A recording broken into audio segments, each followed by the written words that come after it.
looking for talent. LSU going hard, but we beat Alabama, then we going out to Florida. Drown the Gators, everybody getting bucked when we step in the stadium. This is the LSU anthem, you know it's a hit. You don't know another rapper two-step like this. See me screaming out the window, yelling purple and gold. I'm an LSU fan, girl, you know how we roll now. Back and back it on up, hey. Back and back it on up, hey. Back and back it on up, hey. Back and back it on up, hey. Way down in the back. TA, we are live. Welcome to Tigers Avenue Monday night edition. Victory Monday, Zach. Victory Monday for the LSU Tigers, or Mental Monday, as Brian Kelly has coined it for his program here. Already got the guys in here. T. Townsend already in here. Ryan's in here. I think we missed RP last time. Maybe I'm wrong, but RP's already in here. Great to see the boys, the faithful, always in here. Appreciate you guys. Tigers coming off a victory. And Zach, I want to go ahead and say this right here, right freaking now. Oh, early. I do not care how the game goes. If you walk away with a W in SEC play, you celebrate the win. I don't care how we get it. What is the goal of the game? To win. To win. So if you walk away with a win, you walk away with a win, and I don't care how you got it. The goal is to win, and you are 2-0 in the SEC. Yes, Zach, there's going to be a lot of background noise because Luca is right next to me, and he's playing with some kind of packet.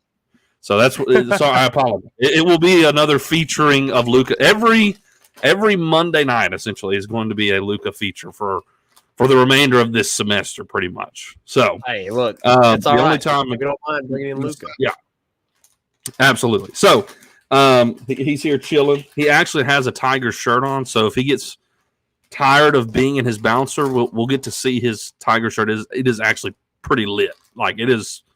I literally wish I had a shirt like my size that looked like that. It is actually really like cool. Grown man size. Yeah, correct. Like, because the Tiger is like a vintage Tiger, and it's lit. Okay. It's lit. So I'll have to show it to y'all here in a minute. Like the 1955 logo. It's something similar to that. I can't remember that logo off the top of my head, but something similar to that. It says "I am a little fighting tiger," so I will definitely show y'all the shirt by the end of the show. But back to what I was saying. I don't care how you win. You play to win. It does not matter how you win it. Do we have concerns? Sure, we can talk about the concerns. But regardless, you play to win the game. You won the game. That's my immediate reaction here, Zach. And I wanted to say it right off the jump because I feel like nobody ever wants to celebrate and enjoy wins.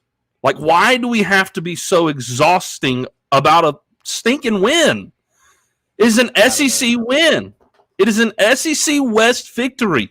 You literally, by five games down the road, nobody's going to care how the Arkansas game played out. It's a W on the record. Yeah. Like, you win. Enjoy the win. Enjoy it. So, we won, and I'm happy regardless. We'll talk about the issues because you got to talk about some of the issues. But, man, you got to be glad you won the game. Yeah, look. So we'll recap it. Really good. We'll recap it all, Zach, obviously. We'll get into the details. I'm sure you have thoughts and concerns and things you want to talk about, and I do as well.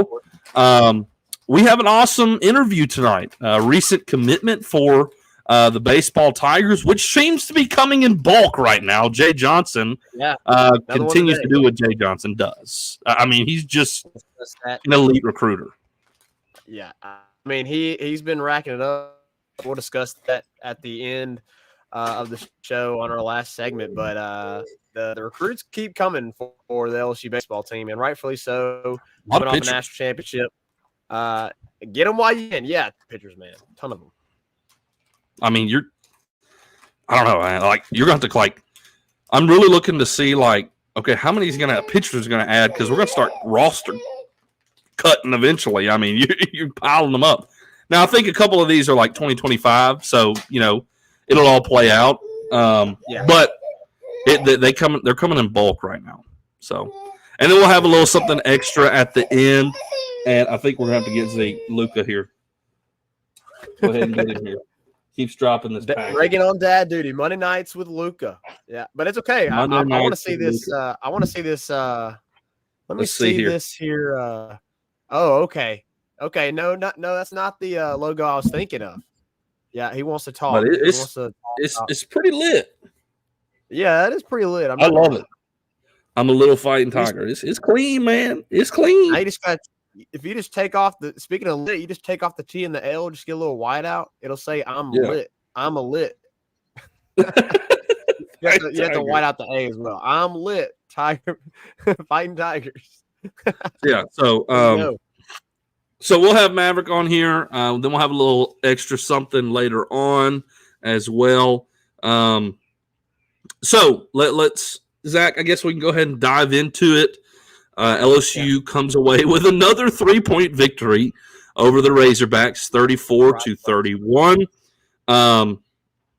That is now 4 years straight. 4 years straight that this game has come down to 3 points.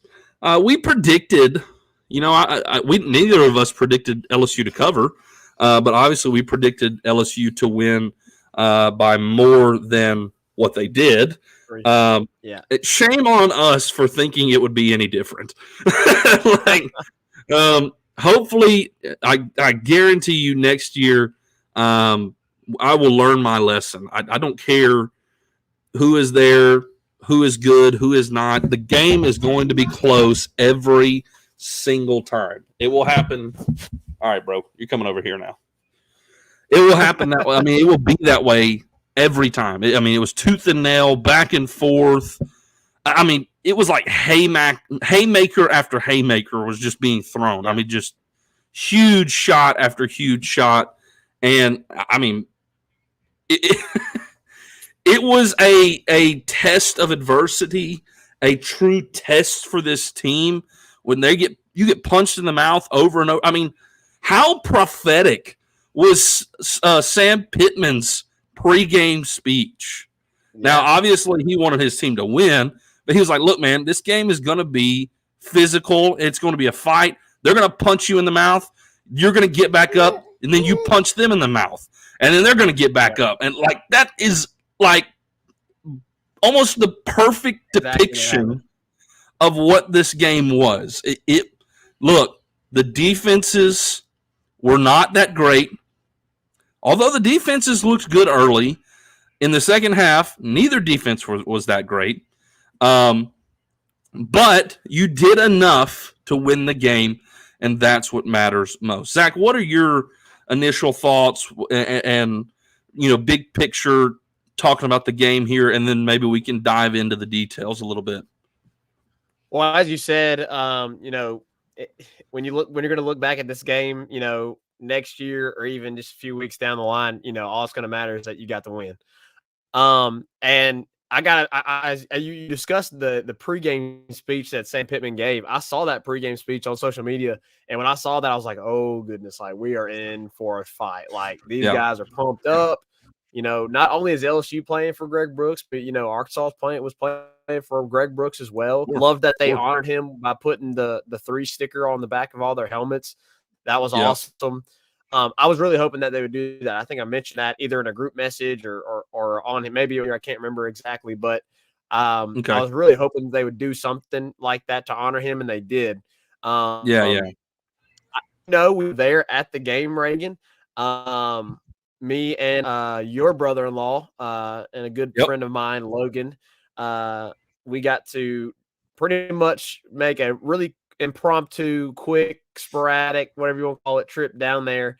Bought tickets last minute, and we left, I think. Yeah, what time did you get home?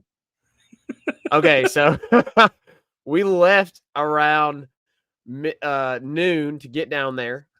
We missed the first drives between both teams, but that was okay because nothing happened. Both teams punted. Got up and was able to get in our seats and everything once we had to do a looking around a little bit.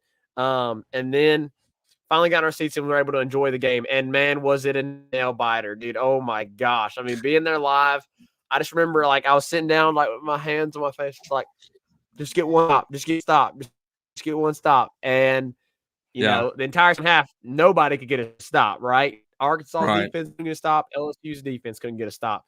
And we'll discuss that more in depth. But I think LSU did get a stop at one point. Yeah, we'll discuss that. We'll discuss that. So game ended around 9:30, and I told Logan, like, if it ends around 9, like, you know, it's a 5-hour drive. You know, we should be home probably around 2 a.m. Not bad, right? I knew the traffic was bad getting out of Tiger Stadium in Baton Rouge. I didn't know it was gonna be as bad as it was, Reagan. Because it literally took over 2 hours to get miles out of Baton Rouge and out of being near the stadium. So I laid my head on my bed at 4:45 a.m. Sunday morning. Wow. Was ready to go and be at church by 9:30 the next morning. So needless to say, I took a really good nap after church. Yeah, I bet Sunday. you did. So I bet you did. Yeah, I went to sleep. I went to sleep, and the Saints were winning 17-0. Then I woke up and they had lost 7. I was a little disappointed. I was definitely disappointed with that, but I got some much needed rest, so I was good to go for today. All good. But in regards to the game, Reagan, you know, early on, I was nervous because you could tell early on that JD was just not firing cylinders. He wasn't accurate early on, and so I was just waiting for the moment that the offense would break through, right? And that didn't really come in the first half until the very end, right? When they hit on the big play to Brian Thomas. So early on, you could tell, okay, this is going to end up being one of those games. Like, here we go, LSU Arkansas. It's going to be one of those games. I think it is a massive credit to the LSU defense, and we're going to critique some here and discuss, especially the second half and the defensive flaw that we had. But I think it was a major testament to this defense because Arkansas was inside of the 10-yard line. I think it was 3 or 4 times, Reagan, it was a field goal.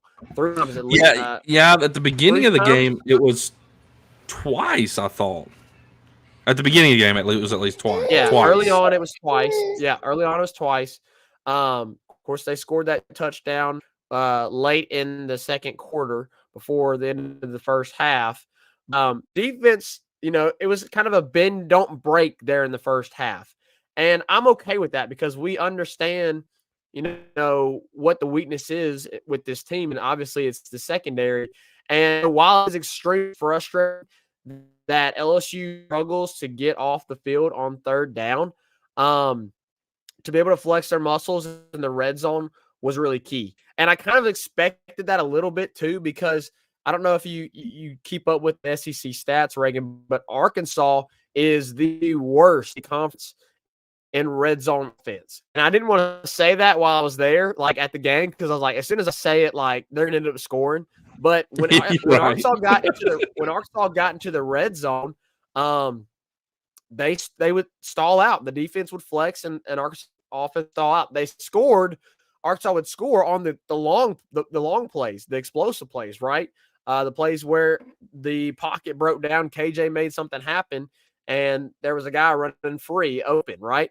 That's when Arkansas scored. But once they got into the red zone, you know, the defense stood tall, and that ugly side of that Arkansas offense, which is the red zone efficiency, ended up showing. So ultimately, the first half was, you know, extremely frustrating, but I just knew, okay, this offense is going to break through at some point. And ultimately it happened there. You know, you would have really liked there to hold Arkansas to nothing, or at least a field goal on their last drive of the first half. Because you're like, okay, you just hold them here, go get points, you get the ball at halftime, go score. But you didn't do that. They go down, they score, and you're going, okay, like now they're up 13-3. Now we're gonna have to really, fight back here in the second half. But you got 48 seconds left on the clock, and LSU has been really, really good this year on ending the first half with a 2-minute drill. They didn't elect to do that in the Mississippi State game, but you didn't really have to. You didn't need to. You didn't need to.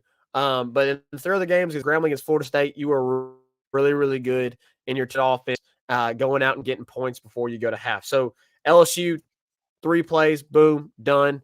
You score a touchdown, and you're going, okay, all right, now we get the ball back, we're going to be fine. Sure enough, you get the ball back second half. Brian Thomas makes a phenomenal play with the bobble. The bobble, it was underthrown, bobbled, caught, and really and saved Jaden there for sure. Makes a move. Yeah, this game has. I understand Jaden. He had a great game. He had a good game. He struggled in the first quarter. Struggled in the first half. There was a couple of times we saw that guys were open. It's really cool, Reagan, to get to be at the game because you get to see the all 22. You get to see everything that's happening. You get to see when receivers are breaking open. You're like, oh, like throw it. You get to see there's certain things you get to see, when you're live in person that you don't get to see whenever you're watching at home on TV. And so, there was those 2 plays where Malik got open and Brian Thomas got open. And you're like, throw it, and Jaden was just a little bit off. He throws, the ball's a little under both times. But he makes the adjustment, gets the touchdown before the end of the first half. And you're going into halftime feeling confident. And the second half, it was just punch after punch after punch, trading blows, as you mentioned earlier. But man, what a game. I gotta say, Reagan, I gotta say this. I don't think the defense looked as bad as people are thinking. I really don't. The reason that it looks so bad is because you were getting pressure to the back, but KJ Jefferson is just good enough to make guys miss, get out of the pocket, and buy time in order for guys to get open or for him to make plays with his legs. And he did that. He did that exactly.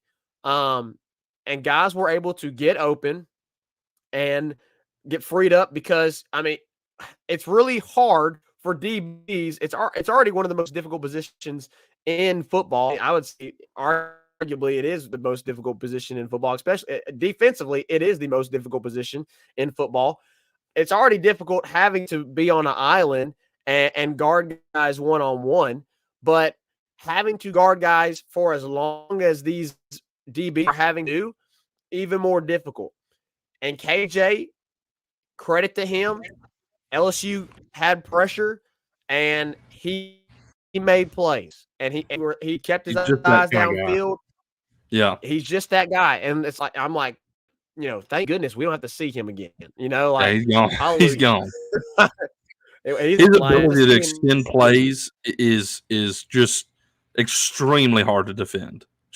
Especially when you have an inexperienced, secondary playing together. They're trying to grow. They're trying to learn together. KJ exploited that. Big time. And 100%. you're not going to see that every week. No. We got to give credit though to these wide receivers again, and as we'll pull it up here and get out. Jaden Daniels obviously had a great day, 320 through the air, 4 touchdowns, and honestly, if he's his normal self in the first half, holy cow, can you imagine the day that he would have had? Like we're looking at now, like, hey, he had a really good day. Hey, like won SEC offensive player of the week, and he had kind of an off day, right? Logan Diggs continues to be extremely impressive. 97 yards. You got to continue to get him more touches. Feed 3, bro. He gets yardage. He gets positive yardage. It seems like almost every time he touches the football. And he's been your most stable back. He's been your workhorse out of the running back room. And obviously all those other guys, Josh Williams had a big obviously 41 yarder, that he broke off. Caleb Jackson, we got to see him a little bit, like see him more. But honestly, the biggest part of this game is got to come down to these receivers. Brian Thomas, a lot of people obviously have been talking about Malik Neighbors. Brian Thomas has so far had a great year. At the beginning of the season, we discussed how, there was, Malik was going to be the guy, but who was going to be the second guy that stepped up? And I was the one that said, I feel like it was going to be Kyron, and that he have a 600 to 800 yard season. It's looking like I was so completely wrong on that. Yeah. He's been so quiet. So quiet. But the guy that has him, and I said, Brian Thomas would probably be around 100. Flip it. Brian Thomas is the guy that could potentially end up having that 600 to 800 yard season. I mean, so far on this season, I think he's already at, let's see, he might be the leading receiver. He's already on probably 400, pushing 400, 300 he's something. Definitely over 400. Because he's had two 130 games. That's correct. So, he might be your leading receiver, depending on. Let's see. Okay, so it's probably close between him and Malik. Malik's your leading receiver at 500 yards. Let me pull this up real quick because I really want to look at this. So far, we're 4 games in, and right now, where Brian Thomas stands. Again, me and Reagan both kind of said, we expected Brian to be kind of somewhere in that 400-yard range. So far in the season, he's already surpassed it. He's at 413 yards on the season. Wow. And that's through 4 games. So we're talking, Reagan, you might very well have 2 1,000-yard receivers. Yeah. And Brian Thomas and Malik Neighbors. Yeah. Last time you did that, 2019. And the reason Zach, I think the reason you're seeing this is guys are very clearly, Arkansas very clearly, and you probably saw this being able to see the whole field. I mean, they're double covering him with the safety over top. Correct. They have the DB on him, obviously, and they're shading that safety to his side a lot. That they got him over top. They're bracket doubling him. And what's incredible about Malik is even though they're doing that, he's still finding ways to get through the defense, to get open, and having phenomenal success. But on the flip side of that, when you're being, doubled like that, they're giving the safety over top to Malik, you're leaving BTJ, who is a size mismatch for a lot of DBs because of his height, in one-on-one matchups, and his speed honestly has very much impressed me because he's kind of blown past a few guys. Specifically on Saturday night he did. And he, one-on-one matchups, and he's winning them. He's winning a lot of his one-on-one matchups. Therefore, he is having big games. So, I mean, as of right now, those 2 guys can make this really special. You add into the mix the running game that really seems to be coming on with Logan, Caleb Jackson, and Josh Williams. Those just seem to be your 3 guys. I really think that needs to be the bulk of your rotation. So I really, really like what I see. And everybody, we were worried about Jaden at the beginning, but what poise and resolve and maturity from last year to this year on making his adjustments, going back through his getting back into his rhythm to be successful. Because last year, if he started off slow like this, we typically saw him kind of cave to the moment and continue to be Arkansas. Correct. And he struggled and struggled. And man, that was a sign of a step that he has taken forward in his game, to be able to readjust, get that focus, do what he needs to do to make the plays happen. And also you got great receivers to back him up even when he is off. You know what that throw to Brian Thomas was exactly like, Zach? The one where he had to come back, he bobbled it, caught it, and then ran in the end zone. It was exactly like the throw to Jere Jenkins against Ole Miss when he got wide open and Jaden well underthrew it, cut back in because the defender was overcompensating because he was He comes and he gets it and he runs back into the end zone. So as soon as I saw that, I was like, seen that before. Like, Yeah. so, And me and Logan barely caught that one because we had gone down through, halftime and made our way through all the crowd. I had to get me some Andy's custard, and we're making our way back up, and we're like, they're on the field. So we stopped where they had some seating or whatever, and you can see out in the field. And so we literally walked up, and as we walked up, Jaden's making the throw. We saw that play, and it was just insane. Wow. So pretty cool to get to watch that. But the offense was extremely impressive in the South. I mentioned that I felt like the defense, probably took on a little bit too much criticism than they should because of really just the playmaking ability that KJ possessed and his performance this past Saturday night. It makes the secondary look worse. Because sure. The defense, like I said, the defensive line was getting pushed, and up to that point, the series hold on. They're not letting guys get open. It was only when play broke down and KJ had to make something of it. Did the coverage breakdown? And like I said, it's really difficult to be able to hold in coverage for that long. And so, and you also mentioned the Harold Perkins, the one play that I think it was late in the quarter. And this is, again, when I was like, man, we just need a stop. We got to get a stop. And you finally get a stop. And what happens? There's a flag call. And it's a roughing the passer on Harold Perkins. I get it. I understand why it was called. I thought it was ticky-tacky. Again, understand why it was called. But it was a really weak roughing the passer call. He's already in motion. He's already full lunging, in full lunge towards the quarterback.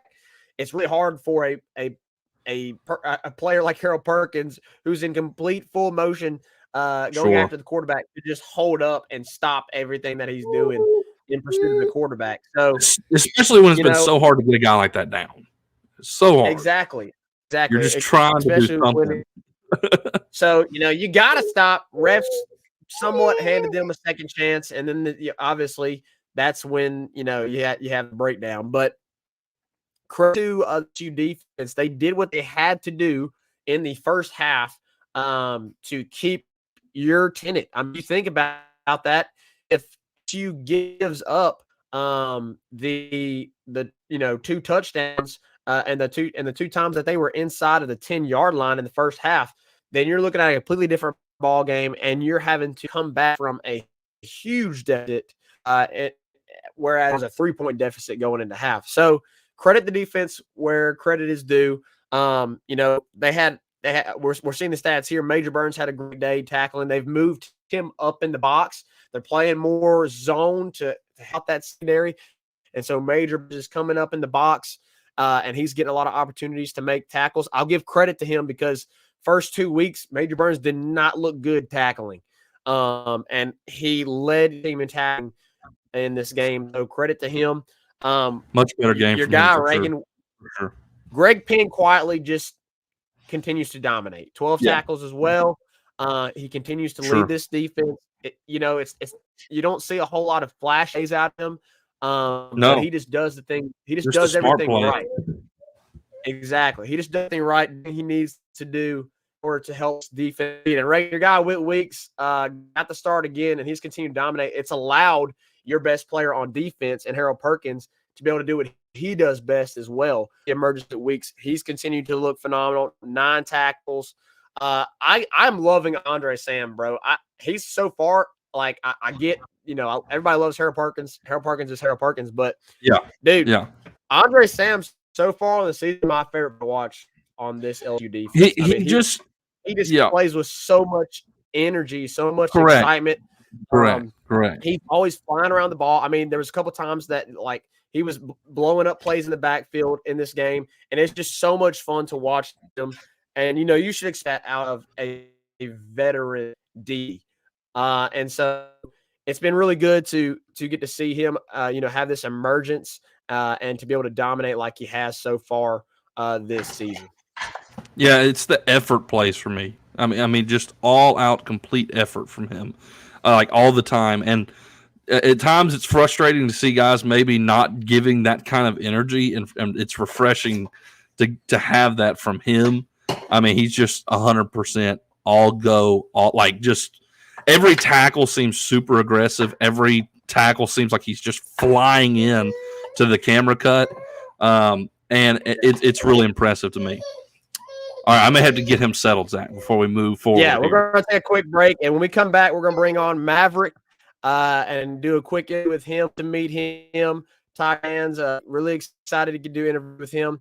So we'll be back right after this. 5-Star Hero, your intro and outro music for the Tigers Avenue show. They ain't ready for that LSU. Go check out all his other music on all the major platforms. Don't forget to follow him on Instagram at Saints Anthem and at Twitter at One Nation Doty.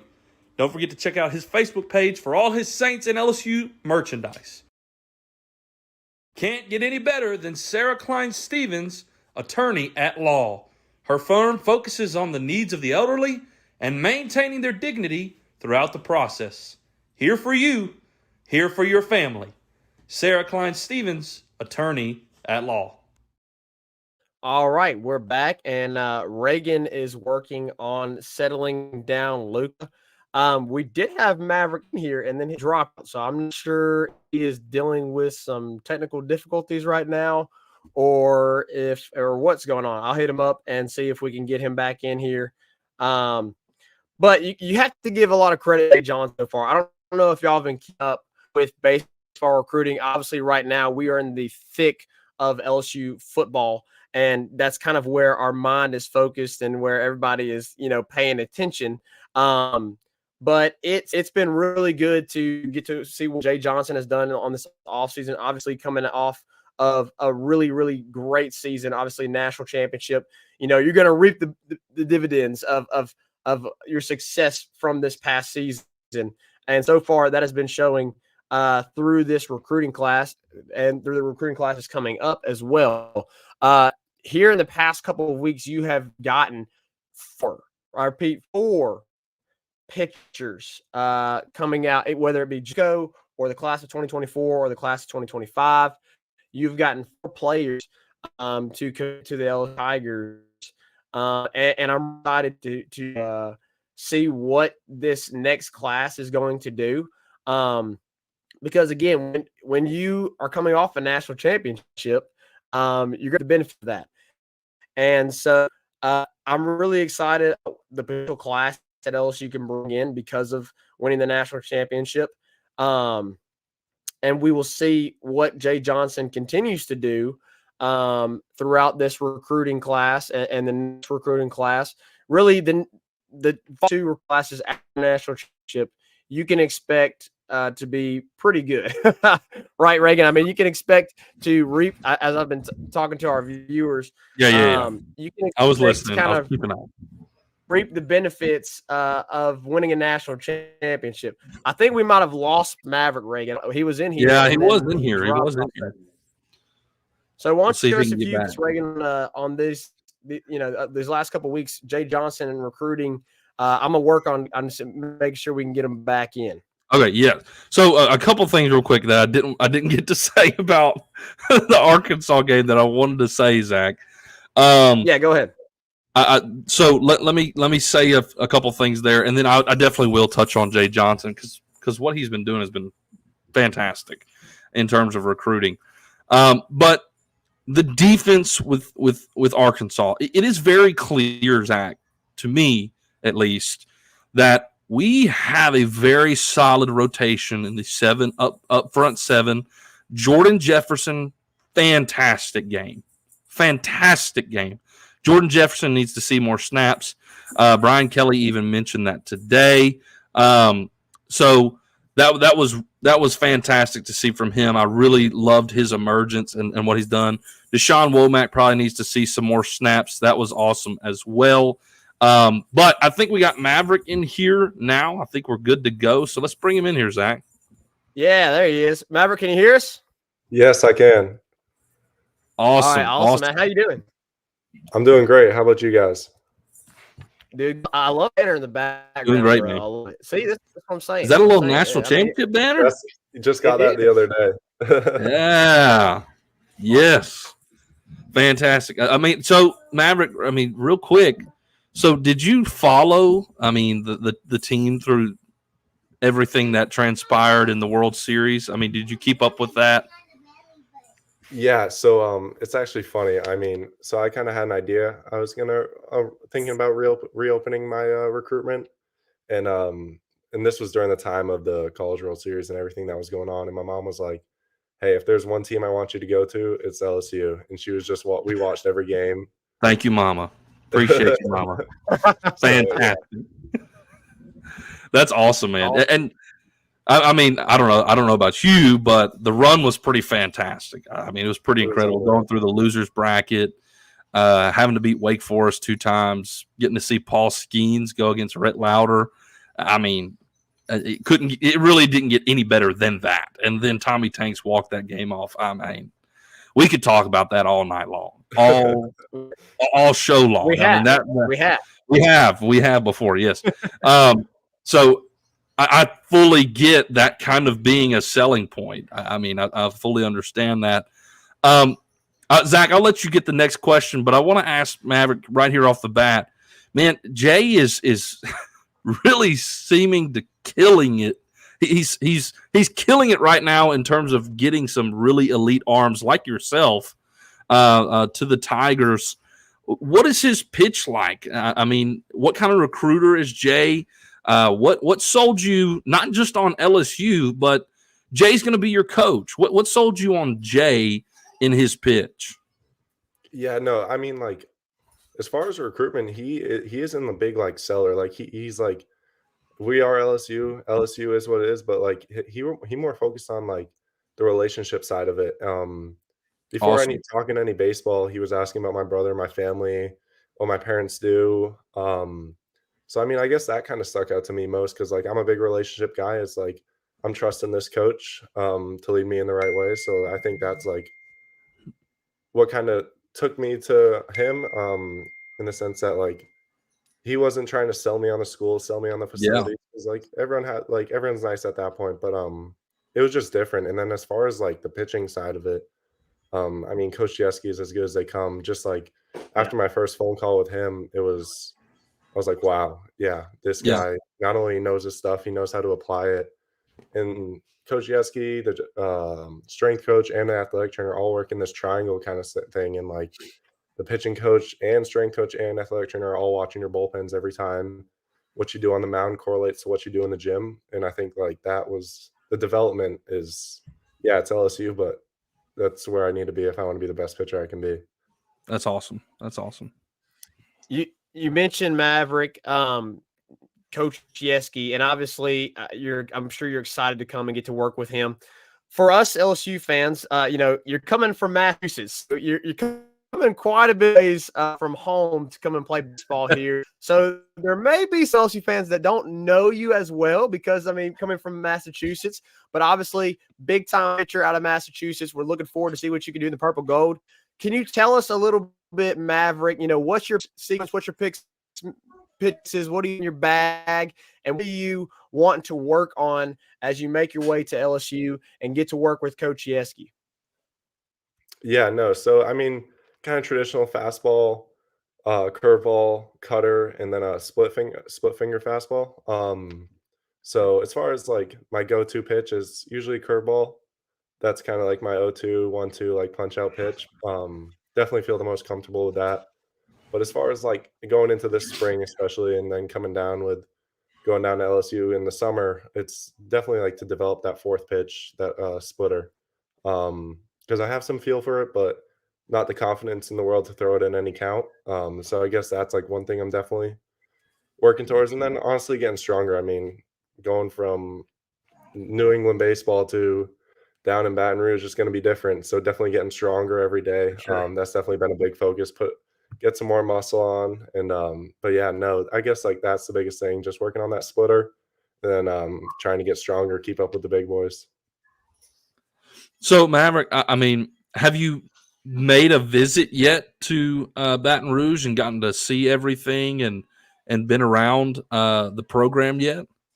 Yeah, so my official was the first game against Grambling. Oh, So I awesome. went Okay, down, cool. did the stuff, but previously I met with Coach Johnson out in Arizona in early August or late September, I want to say. Then he took a trip up to the house and came and hung out with my family, met them. That's So awesome. That's yeah, no, awesome. and like I guess that just reiterates the fact that like he's so family oriented. Like he just wanted to meet them, Yeah. um, get Yeah. face to face with Yeah. them because he heard so much about them through all the conversations we had, but he truly Good. wanted to get to know them, which was I thought was it's very important to me. I mean, that's It's everything. I mean, it's really encouraging to hear. I mean, as a Tiger fan, I mean, that's really encouraging to hear because, I mean, we like to have the best of the best, but we also want guys who want to be here and want to be with their coaches, and we want our coaches to care about them too. I mean, we don't want someone just bringing them along to just be another body on the roster because they heard they could throw the ball really hard, or I mean, throw this breaking pitch really well. They actually care about you and your family, and that's fantastic. So and encouraging for us. So I saw in previous visits and with past recruits and transfers and whatnot that some of the veteran guys on the roster would meet up with the recruits and talk with them. I mean, did you get to experience that at all with guys currently on the roster? And if you did, who was it? Yeah, so we definitely met like a good amount of the guys. Like Thatcher Hurd, we met him walking out of the stadium. But then my student host was Jake Brown and Cade. Yeah, Yep. So got to spend a really good like went to the football game with them. They were down on the sidelines with us. So I mean it was great. It's one thing to hear stuff from coaches, but then it's another thing to hear things from the players and everything the coaches were saying, the players were saying it right back. So it's like, it's they're not putting on an act for these recruiting visits. Like this is genuinely who they are. So I guess that was huge absolutely. too. Yeah. Maverick, you had a point to mention, how much it means to build relationship. And that's what we want to do a little bit with you tonight. So something we always ask any of our guests that come on the show outside of baseball. So baseball completely aside, what is something that you absolutely just love to do? Maybe it's a hobby of yours or just something that you just enjoy that you, when you get a time away from school and you get time away from practice and not have to worry about baseball. What is something that you enjoy doing? So I mean, the first one definitely fishing. I mean, any free time that I Okay. get, I go out. I live right near a lake. It's about like a 2-minute walk down the street, and I'll go out and fish until I can't see anymore. So I guess like I'll do that whenever I'm not fishing or whenever I'm not playing ball. I kind of feel like Yeah, that's like my getaway in a sense because yeah, baseball gets a lot, and I feel like it's good to have that kind of escape too. sure. And then my dad, he does construction on the side, so kind of building things too.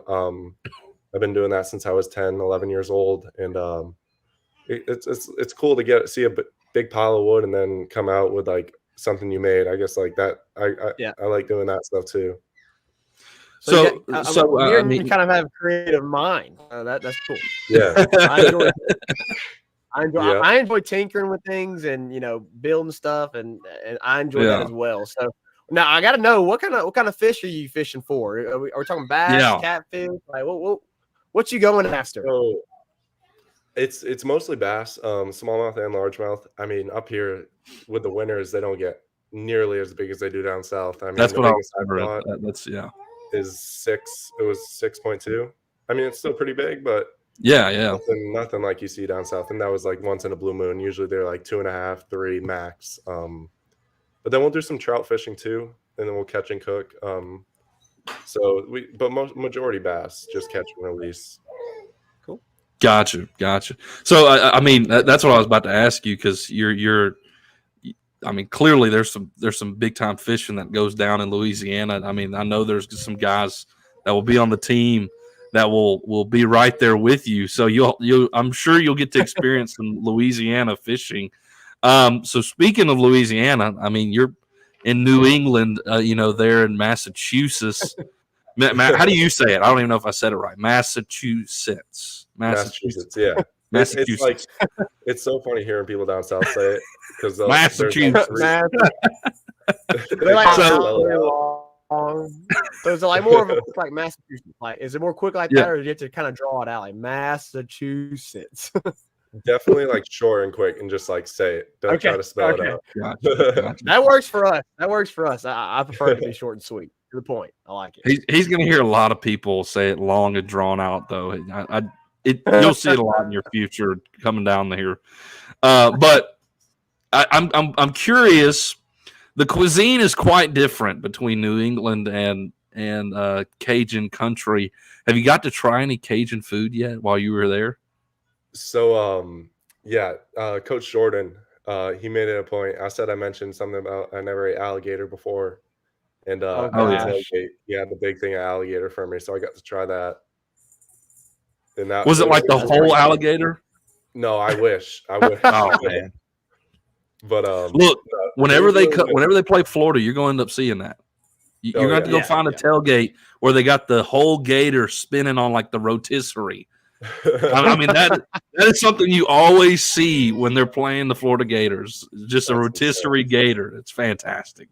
I mean, you got to love it. You got to love it. So, bit of a culture shock, I guess, maybe, or are you ready for it? Definitely ready for it. I mean, I love trying new things. And I mean, Louisiana, that was my first time going to Louisiana on my visit, and I absolutely loved it. It was like, it felt like home away from home. It was different, but it still felt like home. Well, I'll tell you what, LSU, man, they love their baseball. They love their LSU baseball. And there's been a lot of awesome players that have come through the years through LSU. I mean, me and Ray have gotten to watch some awesome pitchers and the likes of Kevin Gausman and obviously Paul Skeens this past year and Aaron Nola. I mean, I think back to 2010, Matty Ott season that he had. And I mean, there's just you could go name after name after name after name. Actually, Big McMillan's a big one. But for you, who is a player, whether it's past or present, that you really look up to, maybe you try to model your game after? Is there any pro player that you kind of follow after? Yeah, so it's my cousin, he plays for the Giants, Alex Cobb. So oh, okay. Wow. Yeah. So it's easy. I mean, I model my mental and like physical game after him. Just being around him, he's taught me majority of what I know. So like typically in the off season, I'll go out to he lives out in Arizona for the off season.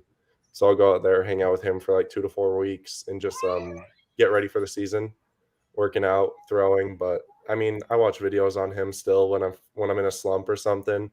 I'll watch him, correlate it to me, and be like, hey, what am I doing wrong compared to him? Because it's kind of like I grew up watching him, grew up modeling my delivery, everything about pitching after him. So I guess like that's definitely who I look up to pro-wise right now. So I got one more for you, Maverick, and we'll get you out of here.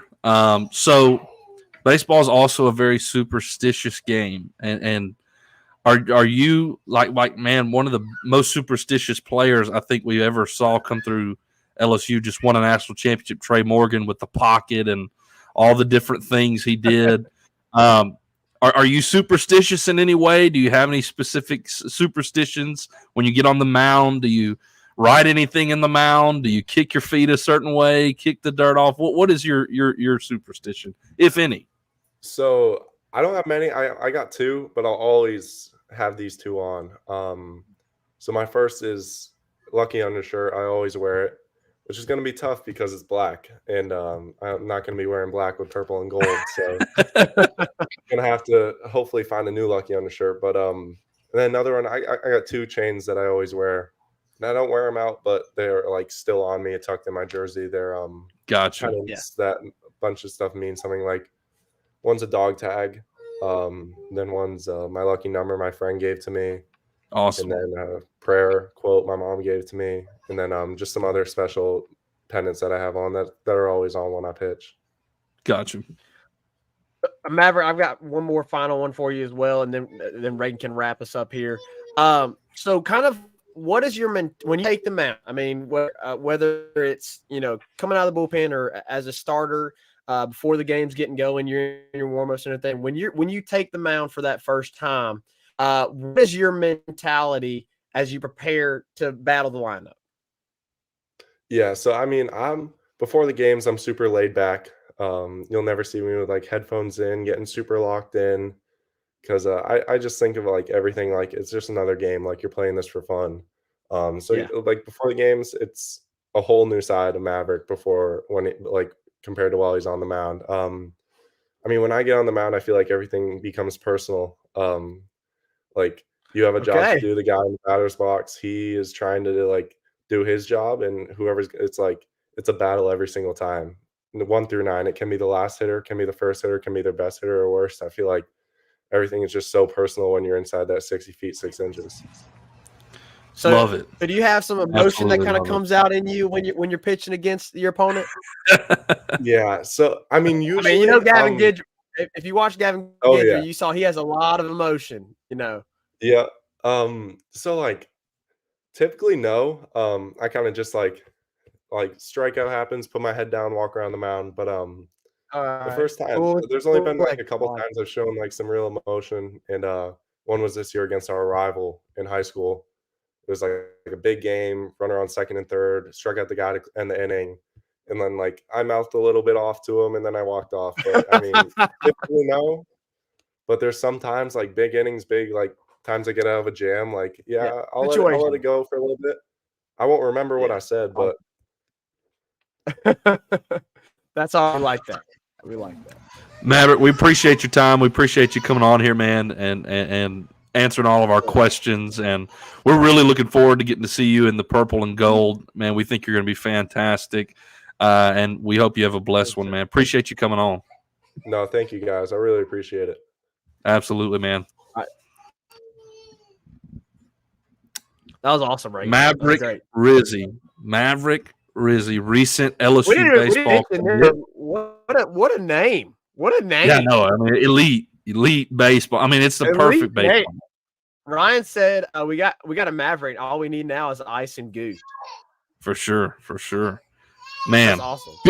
good stuff. And man, I will say this: high school kid, he seems pretty mature for his age. Seems pretty mature sure. and level headed for his age. So, all right, Zach, I think we need to hit a quick break, real quick, and then we'll come back and we'll hit a little something extra and wrap things up right after this. Make sure you go follow us on Twitter, TikTok, Instagram, and Facebook, all at Tigers Avenue. If you're watching on YouTube, make sure to click off and hit that subscribe button at Tigers Avenue. We broadcast all of our shows live on YouTube, Facebook, and Twitter. All right, right back at it here to wrap things up. Zach, Luca is on his last straw here as always. What are your last thoughts here, Zach? I know we've talked a little bit about Jay Johnson. We've talked a little bit about the commitments recently. JD5 is SEC Player of the Week, but Zach, LSU women's basketball is back. Yeah, man. And just a few quick notes here. As you mentioned, LSU women's basketball is back. I don't know if you saw Reagan, but there's a lot of people that showed up for that first practice. They made it kind of an open practice, and I mean the entire middle section of the PMAC on one side was pretty much completely the whole bottom part of the bowl was completely covered. It was pretty cool to get to see how big of a turnout they had for that first practice. So that was pretty neat. They're getting underway. You got to think Lots of support LSU, for sure. You know, we haven't discussed this, but I would think that LSU is definitely probably a top 3 team going into next season. 100%. I would. Yeah, absolutely. I mean, you got Angel Reed Johnson coming back. You got the 2 biggest transfers in the transfer portal. You have one of the best recruits in the country in Michaela Williams. You've got players like Kateri Poole and Poa. Last year, Poa. I mean, there's some big time expectation for him, especially at coming off national championship. And so, you know, there's going to be some high expectations. They're going to be ranked really high. So obviously, with all that, there's going to be a massive following, even here early on in the offseason. But outside of women's basketball, Reagan, we just got done wrapping up with Maverick. You know, you've also gotten a couple of other commits here recently. We talked about Connor Ware out of Pearl River. He played kind of close to Memphis in Germantown. Big time get for Jay Johnson, but also got another right-handed pitcher out of Catholic High in Louisiana, William Schmidt, class of 2024, a Baton Rouge guy. We know Jay Johnson, elite recruiter, but he's also going to not neglect the really big-time players in Louisiana. He's going to get those Louisiana guys as well. And so we can't hear you, Reagan. I'm not sure if you're trying to unmute yourself, but I was right Yeah, Luca was having a moment, so I muted it. But I was mentioning Jake Brown. You know, Maverick said he got to walk around with Jake Brown. You know, Jay Johnson takes care of those Louisiana guys. I think we have no problem locking down the best of the best in Louisiana with Jay Johnson. So you had William Schmidt commit recently, and then today you had a class of 2025 in a pitch out of Texas, Marcos Paz commit as well. Yep. So Jay Johnson continues to load up on the pitching staff. I mentioned this last time. I'll mention it again. LSU's never going to have problem getting skill position players. So Jay Johnson is addressing where LSU has had issues at times in the past, which is the pitching staff. He is loading up on pitching staff, and it's been great to see. Reagan, also, we mentioned this earlier, LSU football, Jaden Daniels gets offensive player of the week. I think well-deserved. I would like to see maybe a little more attention get shown towards Brian Thomas Jr. because he's had two really good games where he's had and he had two games in the Florida State game and in this game where he had 2 touchdowns and over 130 yards. So Ryan Kelly mentioned it. You know, he's been saying how awesome Elite Neighbors is, but awesome. Hey, don't forget Brian Thomas as well. And absolutely, you know, I know we mentioned him earlier on in the show, but I just want to mention him again. I would love to see some more credit come his way because he is due for it, man. He's worked tail off. I know he didn't have like just phenomenally great freshman and sophomore year, but he has continued to grow and continue to build on his success at LSU, and it is showing. The fruit is showing here in his final season. What looks to be potentially his final season in Baton Rouge. Other than that, Reagan, we got some Monday Night Football that's about to start here soon. I'm looking forward to it. Joe Burrow trying to get off stay healthy, Joe. Stay healthy. It's been out. He is trying to bounce back, tonight. man. Yeah. Trying to bounce back. They started 0-2, but hey, they started 0-2 last year, and you saw where it got them. I'm a little worried though than I was last year. So we'll see if the Bengals can get on track tonight against the Rams. I'm looking forward to that. Definitely going to watch that here soon. Always pulling, always pulling for Joey B, Joe Shiesty. Hoping he can kind of right the ship and get himself into 100% health and that way he can ball out, because I have really, really enjoyed watching him and Jamar the last 2 years at the Bengals. It's gonna be really interesting here soon when they got to pay T. Higgins and they got to pay Jamar and Joe Mixon, and like how all that's gonna play out. It'll be really interesting. How much of that can they keep together, right? Because it's gonna be really hard. It's gonna be really hard. So I'll be interested to see that play out for sure. Tonight, I don't know if you saw, but they're in the all whites. So they are in the all whites. It's the best uniform in the NFL. It's the best uniform in the NFL, and I think I think there's a close second. The Patriots throwback, the red with the white helmet and the Patriot on the side. It's close second, but the Bengals all white. It's too icy. I mean, it's just the best. It is the best uniform in college, NFL. I agree. All right, Zach, I got to go rescue Luca off the floor here. I guess Bluey's not as entertaining as I don't know. Maybe Bluey's not as entertaining as being on my hip as I carry him around. So appreciate you guys, though. Yeah, right. So it's been a good show. Appreciate Maverick joining in again. We'll be here later this week to discuss the Ole Miss game. We'll be at the Ole Miss game this weekend, so look forward to that. We'll see you next time, though, here in the Tigers Avenue. 5-Star Hero, take us out. Peace.